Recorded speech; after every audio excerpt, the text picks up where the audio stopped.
Mike, what was your reaction when you got the news today? Initially, just excited. That's just what every player in this locker room wants is a chance to compete and improve themselves. But more importantly, it's just a chance to be a good teammate and help the team and worry about the team first. How did you get the news? Coach called me yesterday and just let us all know, and it kind of is what that was it. So what, I mean, I guess what's going through your head now that once you find that out, and then you have to look forward to Sunday, obviously, to prepare as a starter. Like, how does that change your mindset? I guess. Like I've said countless times before, when you're the backup, you have to prepare like the starter because the moment you don't is the moment you get thrusted in there and things can't go your way if you're not prepared. So, truthfully, keeping the same process, focusing on the Bears and helping this offense move the ball, score points, and win games. How much does being in this position last year help you doing it this time around? How much more comfortable do you feel like that? It does help, just the experience of getting game reps and getting a couple weeks as a starter, knowing how those things work. And I think it helps too is stepping into the huddle, the guys in the huddle know that I have that experience and can respect that. And so I think that's what the only real difference is. But besides that, it's like I said earlier, it's no real different than how I walked in the facility last week. Obviously, that last start you had last year probably didn't go the way you would have wanted. Like, how much do you feel like you've grown since that game, and how much did you use that film in the offseason? Oh man, so much. Just like any other player in this locker room. Like if you turn on clips from whatever week that was last year, everyone is a completely different player. But like you said, you got to learn from it, and if you don't learn from it, that's where it can hinder you. So I promise I have learned from it and took the good and the bad and worked on the bad and build on the good and move forward. Yeah, you've had an interesting journey, obviously getting drafted by the Cowboys and then coming here and being, practice squad, active roster. Just kind of reflect on that and just what this opportunity does mean to you. Yeah, no, it's every year it just seems to be something different, and I feel like that's just the role of a backup quarterback, and you get your ops and you gotta capitalize on those ops, and that's how you kind of elongate your career. But yeah, when you look back on it, it's been a crazy up and down ride, but I'm thankful for everything of it because I think it's helped shape me into the player I am now and given me the experiences to kind of look back on and learn from and build off of. Does it mean anymore this time? Like last year you came in because of an injury. Now you're coming in for performance reasons and because you guys were in position to make a run here. Does it mean anything to this way? Anytime you step in the huddle as a quarterback and you have grown men looking at you, like it means something to me. Whether we're 0-16 or if we're fighting for a playoff spot, me personally, that it means something to me. And making it about the guys in this locker room, and that's really all I'm focused on. I'm focused on the Bears and focused on performing well enough for these guys in the locker room and help give us all a fighting chance to win ball games. Obviously, you got the chance last year, but just a couple weeks ago, you were third on the depth chart again.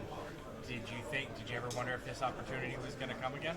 Yeah, I did. I didn't know when or how or why, but whether it was this year, 2 years down the road, it's going to happen. And like I said earlier, I've learned from countless older guys, the moment you're not ready is when it passes you by and you're out. So now I'm not going to say I was perfect in those. You go through those mental battles and you got to pick yourself back up and focus. So I wouldn't say I was perfect on it, but for the most part, you got to stay ready because when your moment does come, and if you let it pass by, that you're gonna look back on it and be frustrated with it.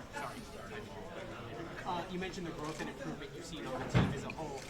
With this offense now, what are you excited about getting to go out there and utilize and perform with this current offense? Yeah, I think there's definitely some new player. Obviously Garrett and CJ and Conklin and Lakin and Dwayne. There's new people, but same system, same core. So I wouldn't say I'm excited. Anytime I'm able to go out there and play, I'm going to be excited. I wouldn't say it's so much of who's on the field, it's just the fact of being on the field. Did getting bumped up to number 2 a few weeks ago have any tangible effect on you? Like, did you get more out of that being at 2, more practice reps to be ready for this moment? Or what did that mean exactly? The only difference really is that you're dressed on game day, so if something happens, you're the one that's going in. Whereas if you're the third inactive, you really have no shot of going in because you're inactive. So I would say that's the only thing that changed. My process, the reps in practice, the order might have changed, but the amount was still the same. So I would say that's the only real difference. On a personal level, you obviously spend a lot of time with Zach beyond who's starting, who's not. What has it been like as his teammate these last few days, trying to support him and with all he's been going through? Oh yeah, I'm friends with Zach Wilson first, teammates second. You know what I mean? He's a great teammate. He's a great dude, and it's just this whole time, this situation is just showing that even more so. He's been super supportive. It's been the same guy, and I think that just shows the type of dude and type of teammate he is. And we'd expect nothing less from him. That's just kind of who he is. It's what we've known to know him as, going over these past year and a half, I would say, or whatever it is. But yeah, no surprise from that. He's been the same dude, same supportive guy, and I thank him for that.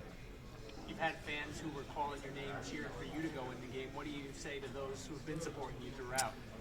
Yeah, I mean, you're always thankful for the support, but try to keep it within this locker room, and that's really the 60 some odd guys in here. Those are the opinions that I really truly care about, and not that I don't care about everybody else's, and I appreciate the support. That's not what I'm saying, but it's just, yeah, you try to, once you start to get out of this locker room, you can get down rabbit holes and let your mind wander, and you kind of become unfocused. So that's what I've been trying to focus on, is staying locked into what's going on in this building and leave the outside building for my wife and kids.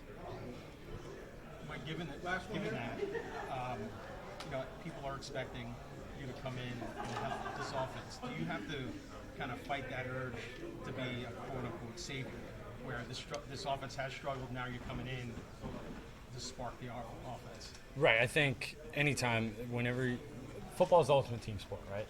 So whenever you're going through as an offense a struggle, if it could be the quarterback, it could be the running back, it could be, and whenever you feel as if you need to solve the world's problems, I think that's when you can get into a world of trouble, because it is the ultimate team sport, and you need all 11 guys on the field to do their job. So if you start to play hero ball, I think that's when things can go wrong. So I don't believe that in any way. I'm just going to go out there and execute the game plan as coached and as talked about throughout the week, and do it to the best of my ability, and fight like hell for my guys out there.